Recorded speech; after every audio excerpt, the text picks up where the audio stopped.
हाफिज सईद साहब जनाब मोहम्मद रसूलुल्लाह सल्लल्लाहु अलैहि वसल्लम के दीन के लिए काम कर रहे हैं, खिदमत अंजाम दे रहे हैं। अब भला कोई लगता है वो दहशतगर्द आदमी है, दीनदार आदमी है, नमाजी परहेजी आदमी है। उनको बोलो वाजपेयी को हमारे हवाले करें, डॉक्टर अब्दुल कलाम को हमारे हवाले करें। तो उनके पास प्रूफ वो बेईमानी है। वो बेईमानी झूठ है, बिल्कुल मुकम्मल झूठ है। हाफिज सईद का सारा काम कुरान और सुन्नत के मुताबिक हो रहा है। इंडिया तो पाकिस्तान के 14 करोड़ अवाम में किसी के भी हक में अच्छा नहीं है। अच्छा, हाँ, बुरा क्यों है सर?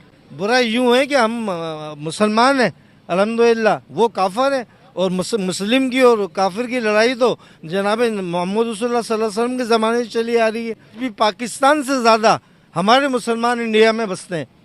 हाँ, अगर कोई कैलकुलेशन की जाए तो इंडिया भी हमारा है। हेलो, नमस्कार एंड जय हिंद दोस्तों, स्वागत है आपका मिस्टर भारत में।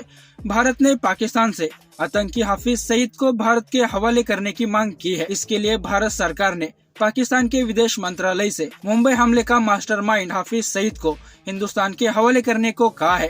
लेकिन पाकिस्तान विदेश मंत्रालय ऑफिस की प्रवक्ता मुमताज बलोच ने कहा है कि इंडिया पाकिस्तान के बीच आतंकवाद पर कोई भी समझौता नहीं हुआ है। हाफिज सईद को पाकिस्तान किसी भी कीमत पर भारत को नहीं सौंपेगा। पाकिस्तान के लोग भी हाफिज सईद को भारत को सौंपने के खिलाफ है। इनका कहना है कि हाफिज सईद तो अल्लाह का बंदा है। हाफिज सईद को न सिर्फ भारत ने बल्कि यूएन ने भी टेररिस्ट घोषित किया है। तो चलिए दोस्तों, देखते हैं हाफिज सईद को भारत को सौंपने को लेकर पाकिस्तान की पब्लिक क्या कह रही है। अभी इंडिया ने पाकिस्तानी गवर्नमेंट को एक लेटर भेजा है कि भाई उन्होंने कहा है कि हाफिज सईद को हमारे हवाले करो और हमने इन्वेस्टिगेशन करनी है जो उनके अटैक हुआ था, पुलवामा अटैक। इससे पहले 26/11 के अटैक के अंदर भी हाफिज सईद के इन्वॉल्वमेंट थी। वहाँ पर कहा जाता मास्टरमाइंड जो थे हाफिज सईद थे। क्या कहेंगे कि क्या हाफिज सईद को इंडिया के हवाले करना चाहिए या नहीं? सर, ये तो देखें सरासर एक ज्यादती है, पाकिस्तानी कौम के साथ ज्यादती है, हमारी गैरत और इज्जत के साथ ज्यादती है। हाफिज सईद साहब जनाब मोहम्मद रसूलुल्लाह सल्लल्लाहु अलैहि वसल्लम के दीन के लिए काम कर रहे हैं, खिदमत अंजाम दे रहे हैं।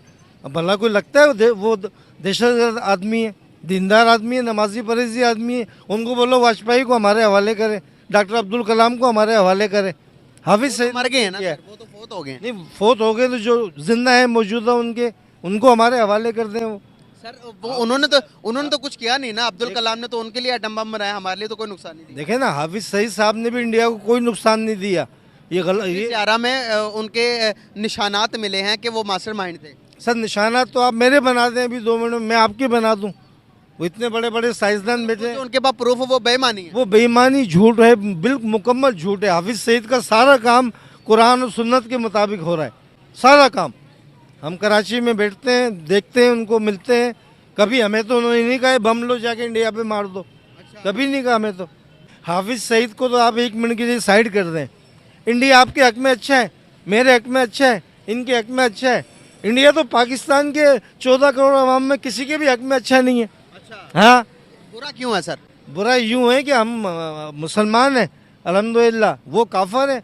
और मुस्लिम की और काफिर की लड़ाई तो जनाब मोहम्मद रसूलुल्लाह सल्लल्लाहु अलैहि वसल्लम के ज़माने से चली आ रही है और चलती रहेगी, क़यामत तक चलती रहेगी। और एक दिन फतह मुसलमानों की होनी है इंशाअल्लाह। सर मुसलमानों की या पाकिस्तान की? पाकिस्तान की। पाकिस्तान कलमे पे तो हासिल किया गया, ला इलाहा इल्लल्लाह मुहम्मद रसूलुल्लाह, यही पढ़कर हम मुसलमान होते हैं और उसी लफ्ज़ की खातिर ये पाकिस्तान हासिल किया गया। सर यूएन ने भी टेररिस्ट डिक्लेयर किया है हाफिज सईद को। सर ये देखें, ये यहूदी लॉबी हुई, इंडियन लॉबी हुई, ये सब हमारे खिलाफ लोग हैं सर, हमारे खिलाफ लोग हैं। हमारी कौम समझती नहीं है, समझ में नहीं आता, समझती नहीं है। उस बंदे के नाम पे कोई पिस्टल है, उसने पिस्टल लगाया है, कलाशनकोव बांधा हुआ है, कोई बम बांध के घूम रहा है, तो हम कह सकते हैं यार टेररिस्ट जा रहा है, चोर जा रहा है। बयानात भी तो ऐसे देते हैं कि भाई इंडिया पूरे पर सच बड़ा कड़वा होता है, सच बड़ा कड़वा होता जो है। बयान देते हैं वो सच्चे देते हैं। सच्चे बयान देते हैं। आज भी पाकिस्तान से ज़्यादा हमारे मुसलमान इंडिया में बसते हैं। हाँ, अगर कोई कैलकुलेशन की जाए तो इंडिया भी हमारा है। हाँ, हिंदू कम है, मुसलमान ज़्यादा है। नहीं सर, क्या हो गया, 1 अरब से ज़्यादा वहाँ पर हिंदू हैं और 35 करोड़ मुसलमान हैं। सर 35 करोड़ का बिल्कुल गलत उनका इंदराज है, गलत इंदराज है। और ये बार बार कभी 35 हो जाता है, कभी 50 हो जाता है, कभी 20 हो जाता है। आज भी मुसलमान वहाँ बहुत ज़बरदस्त काम कर रहे हैं हिंदुस्तान के अंदर। क्या ज़बरदस्त काम कर रहे हैं? दीन का काम कर रहे हैं, कारोबार कर रहे हैं, बिजनेसमैन है बड़े बड़े इंडिया में। आपने बहुत प्यारी बात की। अभी आप कह रहे थे कि वहाँ पर बड़ा जुल्म हो रहा है। अगर इतना जुल्म होता तो क्या वहाँ पर लगता है कि आपको कि वो दीन का काम कर पाते, वहाँ पर बिजनेस चला पाते मुसलमान? पब्लिक की बात नहीं हो रही, पब्लिक पे जुल्म नहीं हो रहा, बॉर्डर पे हो रहा है, कश्मीर में हो रहा है, और ये हाफिज सईद साहब के पीछे लगे हुए हैं, बस ये दे दो ये दे दो। पब्लिक पर जुल्म नहीं हो रहा? पब्लिक पे मेरे ख्याल हमने जुल्म नहीं सुना, क्योंकि इंडिया में मेरी बहन की शादी हुई है जयपुर में, उधर है? कराची से जयपुर शादी की हमने वामन में 15 साल से। हाँ, ये तो बड़ी प्यारी हिस्ट्री है। हाँ, शहरी मतलब शहरियों को तकलीफ नहीं है, शहरियों को तकलीफ नहीं है तो जुल्म कहाँ हो रहा फिर? तो जुल्म कश्मीर में हो रहा है सर। कश्मीर में रोज बच्चे मारे जाते हैं, रोज बच्चियां। ये 370 के आर्टिकल से पहले होता था। की बात कर सर कश्मीर के मामलात में ये कि शरारत तो होती है ना, सर, सर होती है ना। आप मुझे बताएं, हम कश्मीर छोड़ने के लिए तैयार हैं? नहीं, हम नहीं छोड़ेंगे सर वो कश्मीर। उनके पास भी वो भी तो कहते हैं हमारा अटूट अंक है। सर उनका नहीं है ना, वो गलत बयानी कर रहे हैं, हमारा है। आप सही बताएं, सही बात क्या है? अब हमको नहीं पता। सही बात सर ये है कि कश्मीर हमारा है, पाकिस्तान का इस तरह हिस्सा से है। हमारा कोई ऑथेंटिक सर, प्रूफ? सारे मुस्लिम हैं, वहाँ कुरान का काम हो रहा है, वहाँ तबलीग का काम हो रहा है, वहाँ मस्जिद आबाद हैं, नमाज पढ़ी जा रही है वहाँ। उसके अलावा क्या है, वहाँ कितने मंदिर हैं और कितनी मस्जिद हैं, इसका टोटल लगा लें आप। थोड़ा सा इलॉजिकल बात होती है, मैं आपको बताता हूँ। जी। फॉर एग्जाम्पल कि मुसलमान यहाँ से उठकर अमेरिका के अंदर जब मुसलमानों की तादाद ज्यादा होती है तो क्या हम अब ये कहेंगे कि अमेरिका भी मुसलमानों का, कि वहाँ पर हमारे? नहीं, बिल्कुल बिल्कुल नहीं कहेंगे, बात बिल्कुल नहीं कहेंगे। बाकी कश्मीर तो सर आज नहीं, 1947 से पहले से पाकिस्तान के हक में। राजा हरी सिंह ने कश्मीर को लिखकर इंडिया के हवाले किया हुआ था। सर, आपने कहानी पढ़ी है? मैंने कहानी पढ़ी है, बाकी उन्होंने तस्लीम ही नहीं किया। वो आज भी कश्मीर, आप किसी कश्मीरी का इंटरव्यू करें वो ही कहेगा मैं पाकिस्तान का हिस्सा हूँ। झूठ बोल रहा है। तो दोस्तों आपने ये वीडियो देखी, एक तरफ पाकिस्तान के नेता अब भारत के साथ दोस्ती की बात करते हैं, वही दूसरी तरफ भारत की जमीन पर आतंकवाद फैलाने वाले आतंकियों को पाकिस्तान बचाना चाहता है।